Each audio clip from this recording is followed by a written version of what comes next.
বলছি প্রিয় দর্শক, আমরা কথা বলছি বাংলাদেশের সর্বশেষ রাজনৈতিক পরিস্থিতি নিয়ে এবং কথা বলছি আমরা বিরোধী দলীয় চিফ হুইপ জনাব জয়নুল আবেদিন ফারুক সাহেবের সাথে। আমরা বিজ্ঞাপন বিরতিতে যাওয়ার আগে অনেক বিষয় নিয়ে কথা বলেছি, মুক্তিযুদ্ধ, রাজনীতি, গোলাম আজম, মতিউর রহমান নিজামী সহ অনেক কিছু। মাননীয় হুইপ, আমরা এখন একটু সাম্প্রতিককালে যে শেয়ার কেলেঙ্কারি ঘটল বাংলাদেশে, আপনারা তো বিরোধী দল, আপনি বিরোধী দলের চিফ হুইপ, আপনারা কোনো আন্দোলনই আপনারা করতে পারছেন না, এমনকি শেয়ার কেলেঙ্কারি, শেয়ার মার্কেটের যে কেলেঙ্কারি ঘটলো সেখানে আপনারা কোনো গুরুত্বপূর্ণ ভূমিকা পালন করতে পারছেন না কেন? শোভা, আপনাকে ধন্যবাদ যে আপনি যে এটা স্পর্শকাতর বিষয় নিয়ে ইউরোপে বাংলা ভাষাভাষী লোকদের এই প্রশ্নের উত্তর শোনার জন্য দে আর ওয়েটিং। আপনি দেখেন, দুইবার আমরা তিনবার মাননীয় প্রধানমন্ত্রী খালেদা জিয়া আর দুইবার এই নিয়ে মাননীয় শেখ হাসিনা। আপনি ইতিহাস থেকে, খবরের কাগজ থেকে নিয়ে দেখেন, যখনই আওয়ামী লীগ ক্ষমতায় যায় তখনই শেয়ার বাজার উপর একটা গজব নাজেল। এই নাজেলের হোতাটাকে আমরা বুঝি, তাদেরকে বাইর করো। আমাদের দাবি এইটা, তদন্ত কমিটি হইল জাস্ট লাইক বিডিআর হত্যাকাণ্ডের মতো। এত চিৎকার দিয়ে বললাম, এত জোরে টেবিল থাপড়িয়ে বললাম, স্পিকারের বাম কানেই শুনে না, বাম চোখেই দেখে না, শুধু ডান দিকে তাকে দেখে। আমাদের কথা শুনলেন না, সরকারের একটা সংসদীয় কমিটি করলেন না। বড় লজ্জাস্কর ব্যাপার। বাংলাদেশে ক্ষমতা একজন আসবে, আরেকজন আসবে, দেশের জনগণ যাকে পছন্দ করবে তাকে ভোট দিবে। তোমরা যেন হেন প্রকারে মঈন, ফখরুদ্দিনের, মাসুদুদ্দিনের দ্বারা ক্ষমতায় বইছ। বসার পরে আমার নেত্রী বলেছে, সকল প্রকার সর্বপ্রকার সহযোগিতা আমি এই সরকারকে করব। সব ভুলে গেলাম। ভোট ডাকাতি, ষড়যন্ত্র, বিদেশের মাটিতে ষড়যন্ত্র, প্রতিবেশী একটি দেশ তাদেরকে ক্ষমতা বসায় দিচ্ছে, তাও সব ভুলে গেলাম। গণতন্ত্রের স্বার্থে, দেশের স্বার্থে আমি একটি কথা ওনার শুনল না। উনি বললেন, বিডিআর হত্যাকাণ্ড সংসদীয় কমিটি করো, টিপাই মুখ সর্বদলীয় কমিটি করে লোক পাঠাও, বিশেষজ্ঞ কমিটি করে লোক পাঠাও। শুনল না। ফারাক্কার কারণে সব শেষ। আবার তিস্তার পানি ন্যায্য হিসাব লও, বর্ডারে গুলি বন্ধ করো, আইন শৃঙ্খলা ফিরে আনো, দ্রব্যমূল্য ঊর্ধ্বগতি রোধ করো, গুম, মানবাধিকার লঙ্ঘন বন্ধ করো, ক্রস ফায়ার বন্ধ করো, পুলিশের নির্যাতন বন্ধ করো, বিএনপি নেতা কর্মীদের মিথ্যা মামলা গ্রেপ্তার বন্ধ করো। ৩.৫ বছর একটি কথা শুনলো না। শুনে কার কথা আমরা জানি না। তাই শেয়ার বাজার নিয়েও বহুবার চিৎকার দিয়েছি। যখনই আমরা শেয়ার বাজার নিয়ে মানববন্ধন করতে যাব, জনসভা করতে যাব, পারমিশন মিলে না ডিএমপি থেকে। আপনার কথা ঠিক, বহুবার চেষ্টা করেছি। এখন টপ করে যদি শেয়ার বাজার নিয়ে হরতাল দিয়ে করবো, দেখছেন নি রাজনৈতিক ইস্যু বাদ দিয়া শেয়ার বাজার লয়ে আইছে। জাস্ট লাইক ঢাকার অদূরে মুন্সিগঞ্জ, কি ওইটা বঙ্গবন্ধু আন্তর্জাতিক বিমানবন্দর করব, কি জায়গাটার নাম, ঢাকার কাছে কি বীর আড়িয়াল, কারেক্ট মিস্টার সালাম। আরে খালেদা জিয়ার আসামি করে মামলাই করে দিল দস্তুর মতো। সেখানে আড়িয়াল মিলের জনগণ, শোয়েব ভাই, পুরুষ হইতে মহিলা, শিশু, যারা কথা বলতে জানে, বাপ ডাকতে জানে, জমি চিনে, বাড়ি চিনে, তারা পর্যন্ত রাস্তায় দাঁড়ায় গেল। খালেদা জিয়ার টাকা দিয়ে উস্কাইয়া দিছে।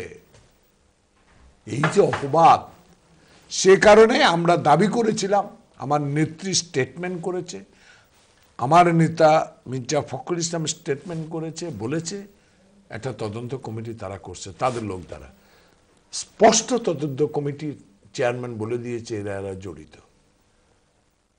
কারা কারা জড়িত নামগুলো প্রকাশ করে না। উনি বলেছে যারা যারা জড়িত তাদের নাম দেওয়া হয়েছে, কিন্তু সেখানে কি আপনাদের লোক আছে? থাকলে বিচার হবে। আমরা উই আর নট সাপোর্টিং। বাইর করে দেবো দল থেকে, আমার নেত্রী বাইর করে দিবে। কোনো দুর্নীতিবাজ, স্বজন প্রীতি, যারা জনগণের টাকা মাইরা খাবে, যারা দুঃখ দুর্দশা গ্রস্ত লোকদেরকে সজদা করবে না, আমার ম্যাডাম গুলো পছন্দ করে না। তাই আমি মনে করি যে আমাদের আবুল মাল, আবুল মুহিত, সবাই বলে মাল, এ মালের কাছে রিপোর্টটা দিল, মালের নামগুলো প্রকাশ করলো না। তাই আমরা মনে করি এই ৩৩ লক্ষ পরিবারের হাজার হাজার কোটি টাকা লুটপাট করার পেছনে এই আওয়ামী লীগ সরকার দায়ী, এবং আওয়ামী লীগের সাঙ্গ পাঙ্গরা এই টাকা রুজি করে এই সরকারের কোন কোন লোককে টাকা দিছে বিদায় আজকে এই তদন্ত রিপোর্টে যে প্রকৃত নামগুলা দেওয়া হয়েছে সেগুলো প্রকাশ পায় না। সময় আসবে। মাত্র শাহজালালের পণ্যভূমি সিলেট সকালে রওনা দিছে, রাত্র হয়েছে যাইতে। ময়মনসিং, চাঁপাইনবাবগঞ্জ, বগুড়া, নওগাঁ, জনসমুদ্র দেখে তো সরকারের মাথা খারাপ। আর বাকি 22 তারিখে খুলনা, তারপর বরিশাল, তারপর চট্টগ্রাম, ইনশাল্লাহ ঢাকায় মহাসমাবেশ হবে। আর ছাড় দেওয়া হবে না। এই ছাড়টা দেওয়া হবে না এই কারণে, বেগম খালেদা জিয়াকে প্রধানমন্ত্রী করার জন্য না। বেগম জিয়া বলে দিছে আমি প্রধানমন্ত্রী 3 বার হয়েছি, আমার স্বামী রাষ্ট্রপতি ছিল, আমার স্বামীর জনপ্রিয়তা ঈর্ষান্বিত হয়ে তারা আমার স্বামীর নামগুলো পর্যন্ত পরিবর্তন করে ফেলেছে। প্রতিবাদ করলে শুনে না, তাই উনি বলেছে প্রধানমন্ত্রী হওয়ার জন্য না, দেশ বাঁচাও, মানুষ বাঁচাও, স্বাধীনতা সার্বভৌমত্ব রক্ষা করো। বাংলাদেশের আকাশে শকুনি উঠছে, যে কোনো সময় চুবল মারতে পারে। তাই আমি মনে করি শুধু শেয়ার বাজারের এই ৩৩ লক্ষ পরিবারকে যারা রাস্তায় নামাইছে, যারা আজকে খেতে পারে না, ঘরের টিন, বউয়ের গয়না বিক্রি করে যারা আজকে শেয়ার বাজারে ইনভেস্ট করেছে, তারা আছে ভিক্ষুক। আল্লাহর গজব তাদের উপর এমনি পড়ে যাবে। সেখানে আমি মনে করি ওয়েট শোয়েব ভাই, আমরা এখন সংগঠিত, আমরা এখন দেশপ্রেমিক জনতা, বেগম খালেদা জিয়ার নেতৃত্বে এই সকল সমস্ত কিছুর বিচার হবে এই দেশে। আপনি দেখেন বিচার বিভাগকে আলাদা করে দেওয়া হয়েছে বলে, কিন্তু যদি আমাদের কামরুল ইসলাম সাহেব টেলিফোন করে বিচারকদেরকে বলে অমুককে জামিন দাও, অমুককে জামিন দিও, অ্যাজ ফর এক্সাম্পল খায়রুল কবির খোকন আসামি না, 54 ধরছে, মান সম্মানের প্রশ্ন করে ট্রেনে আগুন দিছে, কি হয়েছে? কয়েছে সার্কিট হাউস ভাঙছে, পরের দিন জজ শুনে হাসে, দিছে বেল জামিন। অদ্ভুত, পাগল হয়ে গেছে, পাগল, মাথা খারাপ। কারণ FBI ভাড়া করে যদি তারেক রহমানের বিরুদ্ধে সাক্ষ্য দিতে পারে, বাংলাদেশে বহু FBI আসবে ইনশাল্লাহ, যারা এই বাংলাদেশের এই ৩৩ লক্ষ পরিবারের টাকা লুট করেছে, যারা আজকে ব্যবসা বাণিজ্যে পর্দা সেতুতে লুটপাট করেছে, যারা গণতন্ত্র হত্যা করছে, যারা বাংলাদেশের ন্যায্য দাবি আদায় করতে ব্যর্থ হচ্ছে, তাদের বিরুদ্ধে বহু FBI আসবে, তাদের বিচারও বাংলা মাটিতে হবে। Thank you. যেভাবে আপনাদের বিরুদ্ধে এখন হচ্ছে, আপনারা যখন ক্ষমতায় ছিলেন, আপনি তো এতক্ষণ বলছেন আপনাকে আপনি you represent Awami League? No, why you ask me that? এতক্ষণ আপনার পক্ষে আপনি বলছেন, তাহলে আপনি প্রতিদ্বন্দ্বী হন, আমার সাথে উত্তর দেন। না, আমি তো আওয়ামী লীগ করে তো আমার লাভ হবে না, আপনি বিএনপি করলে আপনার লাভ হবে, আপনি এমপি হবেন, মন্ত্রী হবেন, হুইপ হবেন। আমি তো আওয়ামী লীগ করে, আমি রাজনীতি করে মন্ত্রিত্ব হওয়ার জন্য না, আমি 5 বার এমপি হয়েছি, এখনো মন্ত্রী হইনি, তাতে আমার দুঃখ নাই।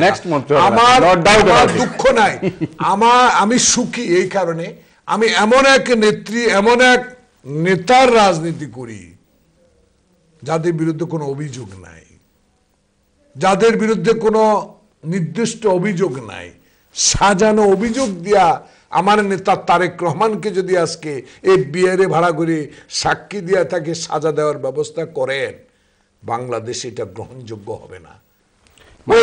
মাননীয় হুইপ, আপনাকে আমি একটা কথা জিজ্ঞেস করি। আওয়ামী লীগ ক্ষমতায় গেলে বলে তারা দুর্নীতি করে না, বিএনপি ক্ষমতায় থাকলে বলে দুর্নীতি করে না। আওয়ামী লীগ বায়তুল মুকাররম মসজিদের খতিব, বিএনপি শাহজালাল দরগা শরীফের খতিব, ইমাম, তাহলে দুর্নীতিটা করেটা কে? কিভাবে ট্রান্সপারেন্সি ইন্টারন্যাশনাল বারবার বাংলাদেশকে দুর্নীতিতে চ্যাম্পিয়ন করে? কেন করে? কারা দুর্নীতি করে?